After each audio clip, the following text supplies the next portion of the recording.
Gene, Roseburg, and Coos Bay. Kval News at 6 starts now. Our top story tonight, people in Vida seeing their homes for the first time today after being evacuated for 2.5 weeks because of the Holiday Farm fire. Good evening, I'm David Walker. Thank you for joining us. A line of anxious people were able to get back to see their homes tonight, an effort put together by ODOT to escort them back into the area. Kval News has been out there today talking with evacuees as they prepared to return. Keely McCormick is over at the checkpoint on Highway 126 now. Keely, you were up there for a while today. What was the scene before people went on up? Yeah, cars lined up along Highway 126 today, anxiously waiting to get in and see their homes for the first time since the Holiday Farm fire. ODOT set this caravan up, leading cars from milepost 27.5 to east of Finn Rock at milepost 38.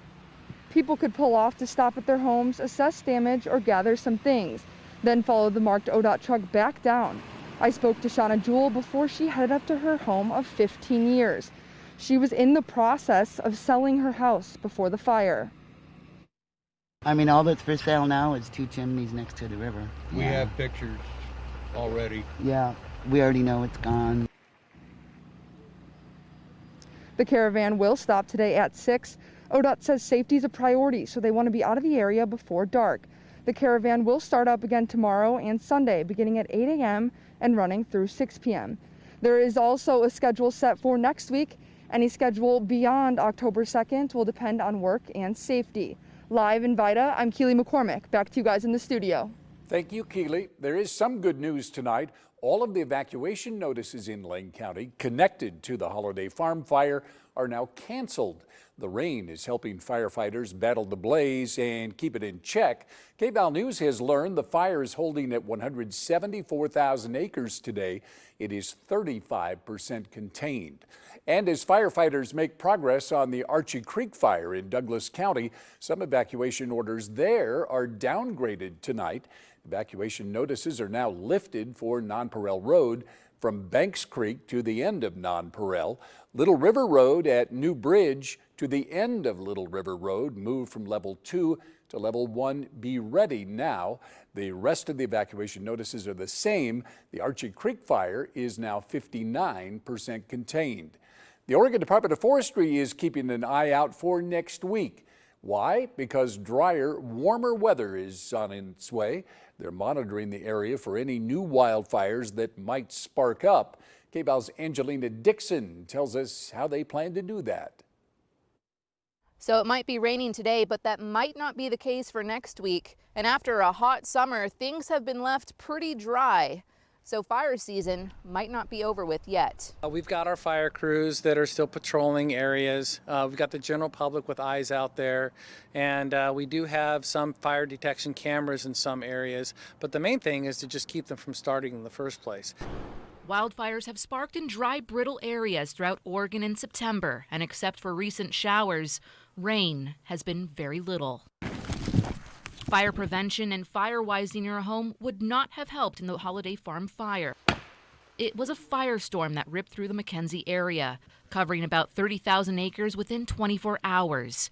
He says they've never seen anything like it, but he's hoping technology will play a strong role for future fires. We have a lot of great technology at our fingertips. One is Lightning Tracker, which tracks thunderstorms coming into our area and lightning strikes. And then the other one that we have in Southern Oregon that is gaining momentum are our fire detection cameras that are high on hilltops around certain areas that are basically replacing the old lookouts from days gone by.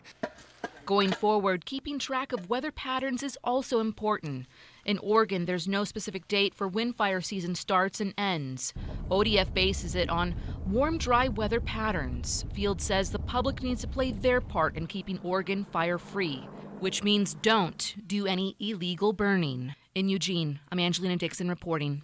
The Oregon Department of Forestry tells us during the Holiday Farm fire, they determined a point of origin and some indicators as to how the fire may have been caused.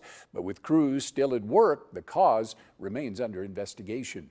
Well, the Oregon Health Authority today reporting the highest single-day number of new COVID cases since the pandemic started. 457 Oregonians were reported positive today. The state's total now more than 32,300 cases and 542 deaths. Lane County is reporting 46 new cases and 1 more death today. Douglas County is reporting 2 more cases today, with 3 dozen people in isolation tonight. Coos County has seen 152 cases.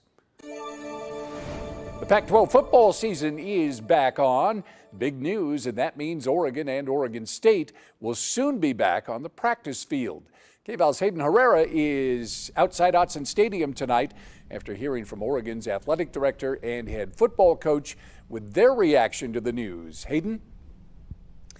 David, the path it took to resurrect the 2020 Pac-12 football season was a long and winding road.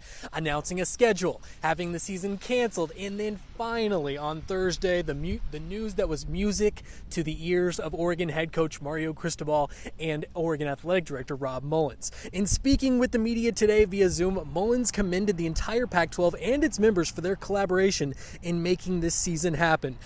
Mullins also pointed out that the Kval machines have been delivered to the team this week. Training is underway so the Ducks can soon have daily rapid COVID testing.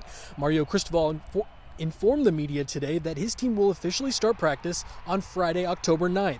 It's a much later start time than the rest of the Power 5 conferences in college football. Oregon doesn't believe that will affect their college football playoff chances, but both Mullins and Cristobal acknowledged that not being able to play all 7 games could be a possibility. There isn't much flexibility if a game gets postponed or canceled. So we'll be doing everything we can on the front end with the health and safety, which has always been our priority, to get in as many games as possible. Excitement, want to get after it, you name it. You know, it's on, but the intensity is cranked up. You could feel it in the Zoom team meeting when play was announced. So the Ducks are getting ready to get after it. Today, wrapping up quite a week for Mario Cristobal. On Sunday, he got to watch his former quarterback Justin Herbert make his NFL debut. He got his team's season back this week with the Pac-12 news, and he turned the big 5-0 on Friday. David, really quick, I know I'm drenched here, and I know folks haven't heard this in a while. In the words of legendary Oregon PA announcer Don Essex, say it with me, folks, it never rains in Autzen Stadium. 2 weeks to go until practice starts. All right, Hayden. From Autzen Stadium Live, I'm Hayden Herrera. That's great. Thank you very much, and go dry off. Oregon State also speaking with the media today, taking to Zoom. Athletic Director Scott Barnes and head coach Jonathan Smith on the call. Kval's Julia Labina is here with us tonight in the studio. She has the latest on Beaver football and how they're planning their return. Julia?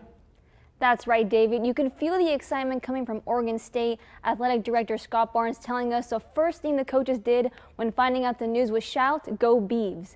Practices will start sometime next week, possibly October 8th, giving them 2 weeks of weight room and 4 weeks of training camp. One major concern head coach Jonathan Smith spoke on was injuries, seeing how the NFL was impacted just in week 2. But Smith says they will take all the necessary precautions to keep players healthy. Kind of seeing how we feel we're out after these 2 weeks as we head into training camp, and then designing our practices off of that. One thing we are considering to actually doing is in the first practice or 2, actually working in the red zone. And so your distance is just not as far. You're not going to run as far when the ball's at the 10-yard line going in. And so actually introducing that earlier than we normally would to hopefully mitigate some of the injury issues. Smith says a normal practice ranges from 2 hours, but to prevent early injuries, they will most likely cut it shorter to slowly transition to full-out workouts. Starting workouts October 8th would give the Beavers exactly 29 days to practice before the Pac-12 season finally kicks off November 6th. David, back to you. All right, a lot going on. Thank you, Julia. Winds were a-blowing, topping 30-mile-an-hour gusts along the coast today.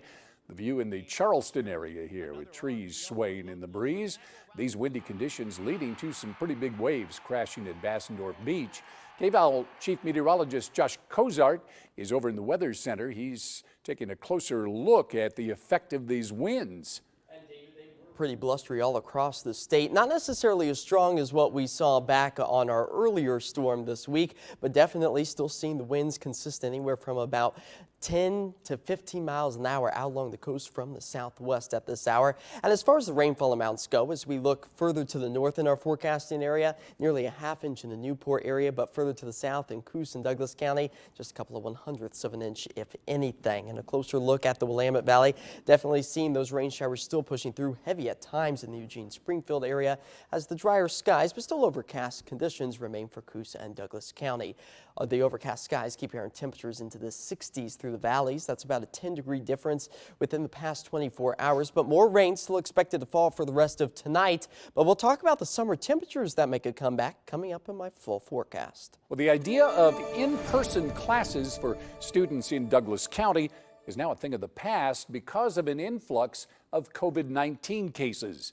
State guidelines require fewer than 10 cases per 100,000 people for 3 straight weeks. Douglas County currently is at 18.7 cases per 100,000 people. The North Douglas School District planned to start with distance learning for older students and then transition to in-person classes later in the school year. Well, now those plans will have to wait until those metrics are met.